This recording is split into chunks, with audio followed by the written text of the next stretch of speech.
part 2 in reference to Dawn, Jessica, my niece, their actions taken and guided, directed at my mother, my wife, and I.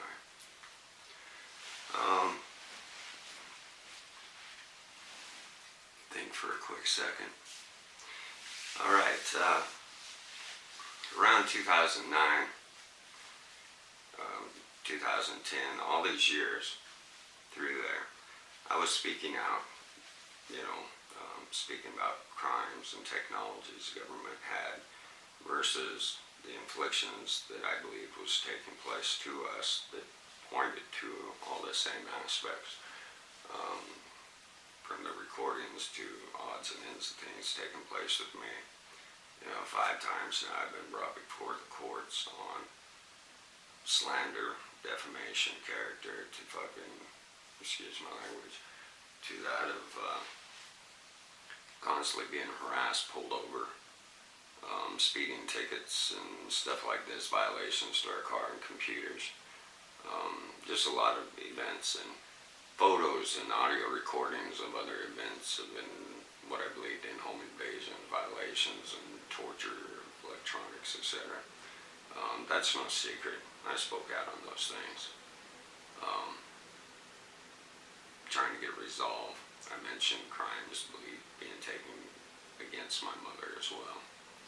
And I spoke out on all these things clear up until 2012 when they detained me. Again, though, a lot of things happen, a lot of strange and bad things happen.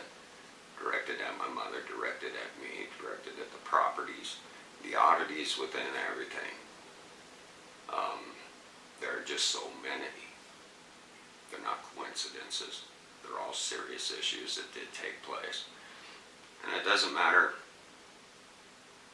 what we think took place or really happened. Bottom line is, things did happen and take place.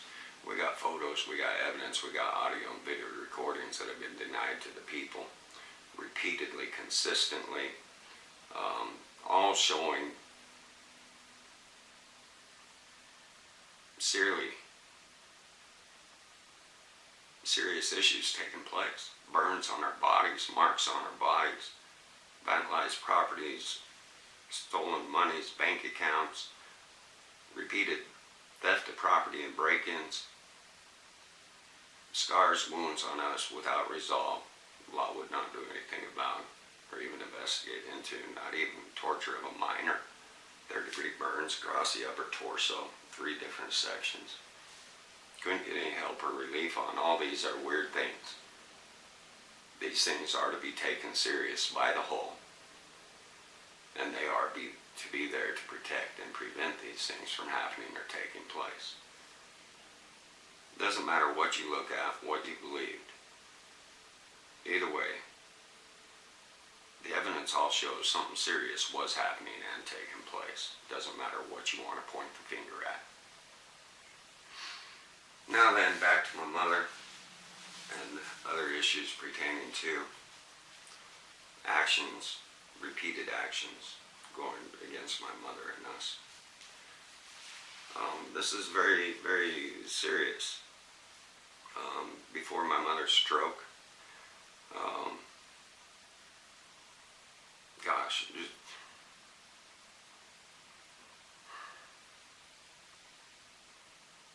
we'll take it to the time of my mother's stroke. At the time of my mother's stroke, I was documenting these events, and I was also entering them into courts. They'd all come up missing from the courts, etc. But strange events surrounding the timeline of my mother's stroke. Immediately at the time of my mother's stroke, and this too has been known, when my father and mother was alive, and again my mother will testify to this, my mother and father had a will drawn up. I know for a fact this will was drawn up around the year 2002.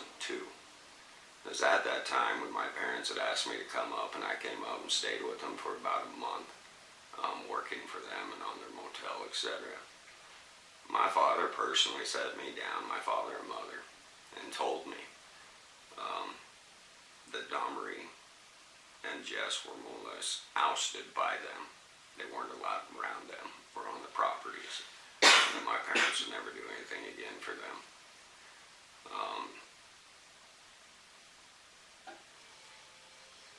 You know, and it was saddening and horrific. At that time, they also told me that they drew up a will. And they personally asked me what I would do if they were to leave me the motel, etc.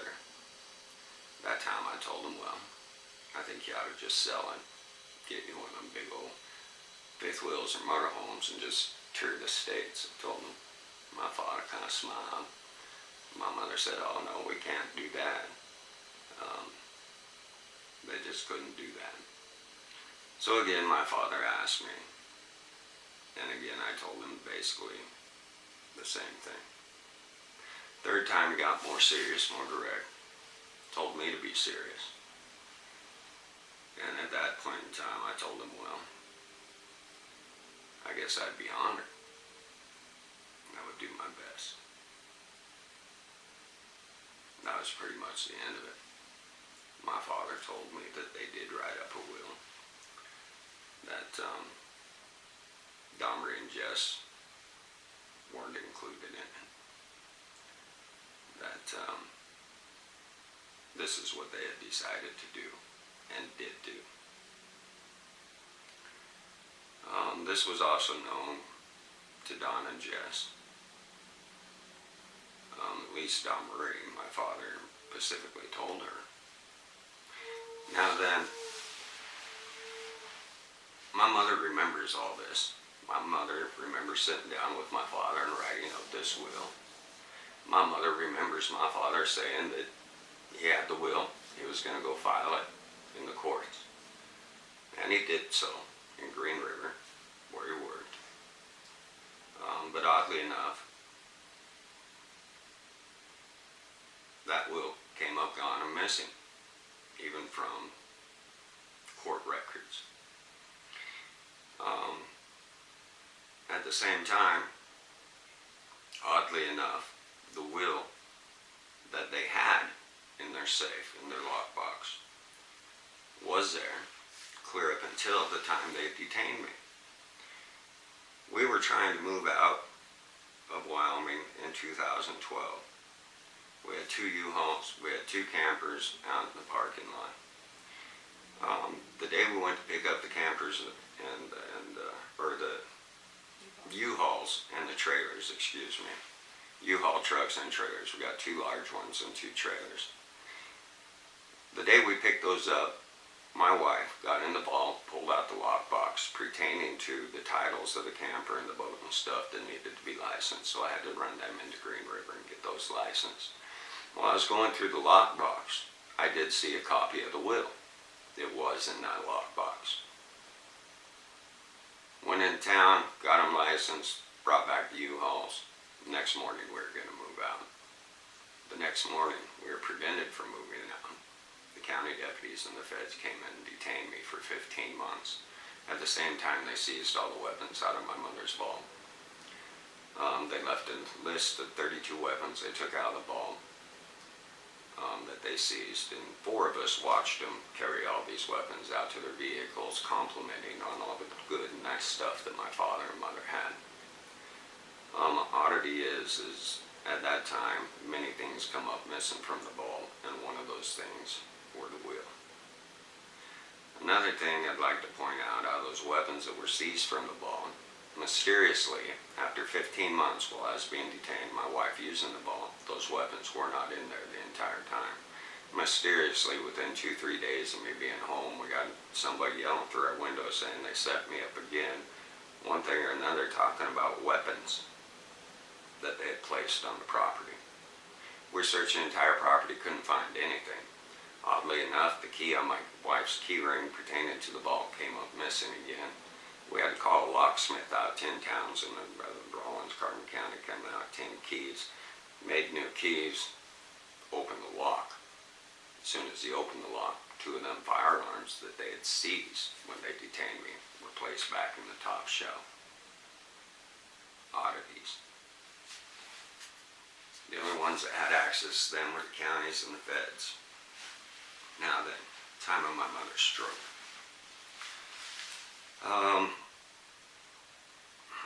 July 5th, 2011, my mother has a stroke.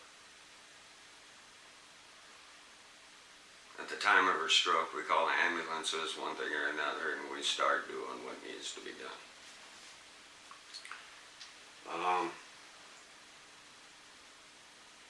She was taken into the hospital. Before she even left the property, though, my mother, awake and vivid, told me and my wife, do not call Marie. Do not let her know about her stroke. Do not let her out to the property. Do not let her on the property, and keep everything locked up. I don't remember the exact time.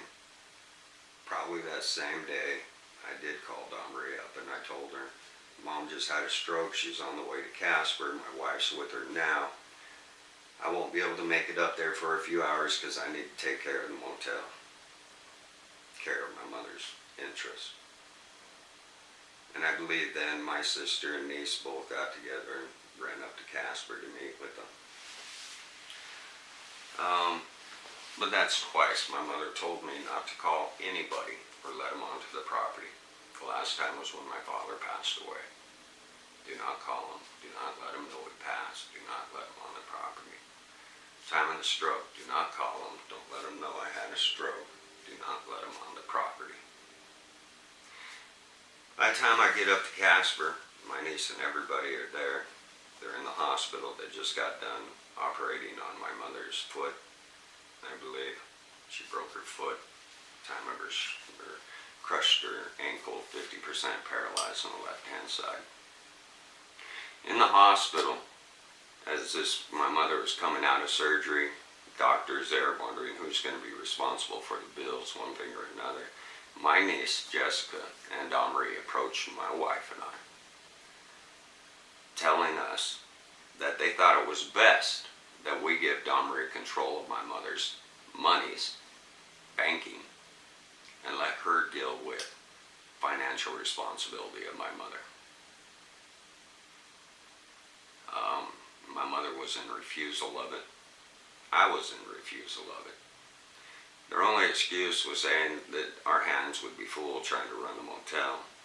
But if you think about it, they would have jobs and they would have kids and families that they'd be too goddamn busy to deal with the stuff either. Anyway, and they didn't have access to the records or to who we were paying. They did not have access to all the accounts that we had to pay in bills. They knew nothing about nothing, so again, that just wouldn't work. But they tried that. They tried forcing my wife and I to give them control of the monies. They even approached my mother with it and wanted control, and my mother told them no. My wife and I took on all responsibilities of my mother's running a business, etc. at that point in time. Part 2, my mother goes up to Elkhorn Rehab for physical therapy. She was gone for about 2 months before she was allowed to come home. While she was in there, she immediately tried rallying support from family members and others, trying to prevent my mother from coming home, while at the same time, again, trying to seize control of her assets. It wasn't a week after my mother's stroke. I'm working on the motel, remodeling it for my mother to come home, redoing the bathroom, putting in ramps, everything, making it handicap accessible. My sister calls, asks me what I'm doing, and I told her what I was doing. She got pissed, flew off the handle, told me I had no right in fixing up her place. I had no right remodeling it for her to come home, stating she already had plans and arrangements on selling the motel. She then also notified not only me, but my aunt and my niece that her full intentions were not to allow my mother to come home or even to give her a chance, but to prevent her from coming home. Her intentions were to immediately sell the motel, and to place my mother in a nursing home in a state where nobody could go see her and visit her. That time in Wyoming, we probably had 13 family members, 13 to 17 family members, grandkids, everything, versus tons of friends all over town of my mother's and ours both. She wanted to send her to a nursing home in Idaho, where she only had my Aunt Linda and Uncle Phil. They're in business or working, they're driving truck. They have their lives. They would not have time to even visit my mother, except for once in a great while. This was made known by Aunt Linda to everybody. They were busy. They had a lot of stuff going on in their life. She immediately went in and approached the doctors, nurses, the rehab, saying that my mother's place was not fit for a handicapped person, that they could not release her to home. And she again tried taking control and doing this by herself. My wife and I then had to fight. Everybody on every level, consistently and constantly, to get my mother home. She'd been telling everybody that's all she wanted to do was go home. And I fully intended on seeing her home. After remodeling the house and everything, my wife and I were then forced into bringing over people to inspect the house, including Dahmer and Jess, that they can approve. We had EMTs and other people come by and inspect the house for a handicapped person. Then we had to take photos, videos of this stuff in to the doctors at the rehab, just to get permission to bring my mother home. We got permission. Then another issue arrived. Then they began telling the doctors and nurses and other family members trying to gain moral support to prevent my mother from coming home by stating we had no ways or means or knowledge to care for my mother. We did not have the medical facilities, the doctors, or anything there for my mother, versus tried saying we would not know how to care for my mother, so now she can't come home. Immediately there, the doctors and nurses offered a solution. Stated that we could all take part of a 2-week course to learn how to care for my mother and her ailments, 50% paralyzed, how to help her get up and use the bathroom, how to feed her, how to watch, all these little things, exercise and everything else. My sister and niece declined to take part of any classes. Declined, refused to take part in this. My wife and I, there was no question, we were taking classes. And we did. We'd go up there, drive from Wamsutter to Casper, do these classes, drive home, drive back. And we learned how to care for her. Within a few days to a week, they said that you guys know what you're doing. You're great with her. You act like professionals. She can go home with you.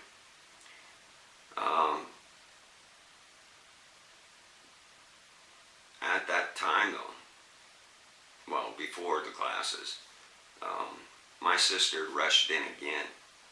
She went to a lawyer. She had power of attorney papers drawn up. Went up to Elkhorn just prior to my mother's release and tried forcing my mother to sign power of attorney papers into her behalf. Once again, to prevent my mother from coming home. Once again, to seize control of her assets and accounts. Once again, to sell the motel.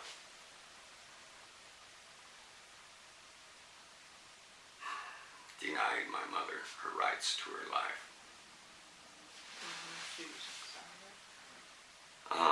My mother refused to sign it.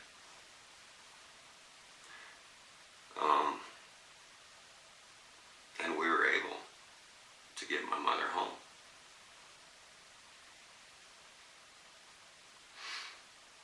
Now then, Jessica has supported Dahmer in everything that they've done. A lot of times times Jess has bounced back and forth between us, like she's gonna go with whoever the winner's gonna be. In my eyes, it was nothing about winning, other than getting my mother home and thinking of her best interest. Of the calls too that we got. One other thing pertaining to that aspect, immediately after my mother's stroke, and this is another oddity, I believe it was within 2-3 days of my mother's stroke, we had people calling us up from 5 different states trying to buy that motel. That was before I began remodeling my mother's house. But oddity, 5 different states, when this stuff is not national news, it's not even really public news. If anything, they might post it in your local newspaper. The motel wasn't up for sale. The motel has never been up for sale, and out of the entire time that my mother and father owned the motel, not once have they been approached by anyone to buy the motel. Immediately at the time of her stroke, within 2-3 days, we have all kinds of people calling us trying to buy the motel. And I believe at the same time, people were talking to Don Marie when Don Marie was not even connected to my mother or the motel. And also to show and verify that is when a week into it, my mother's stroke, I'm remodeling the motel. For my mother to come home, Don Marie calls up, asks her what I'm doing. I told her what I'm doing. She flies off the handle, saying that I'm not supposed to do anything without her say, that she's supposed to be involved with everything pertaining to my mother and knowing what's going on. I told her, well, you know, she's coming home. And that's what we're working to do. And that's when she began going off that she had already had plans and arrangements on selling the motel. And from that point on, all she's done is consistently tried blocking my mother from coming home, blocking me and Rhonda from getting home, making it impossible to do so. We had to fight everybody repeatedly. And then after we have everybody's permission on her to be released home, my sister goes up there and again tries to force my mother to sign over power of attorney so she can continue on with her arrangements. This is very powerful to me, especially when, again, nobody, especially out of state, would have known my mother even had a stroke, to even emphasize the possibility of her selling it to anybody. These are serious issues. But I believe it shows a link. It shows a link between Don Marie and possibly our assailants. But even if it doesn't, it still shows her intent.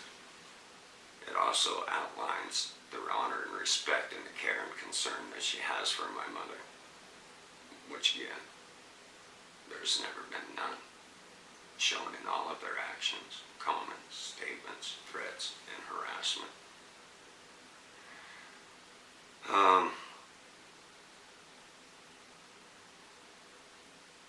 Next recording will pick up to events that took place immediately after my mother coming home, or being released home from Elkhorn Rehab. More concerns and serious issues retaining their actions, comments, statements in regards to my mother, my wife, and myself. Pause this, we'll go to take 3.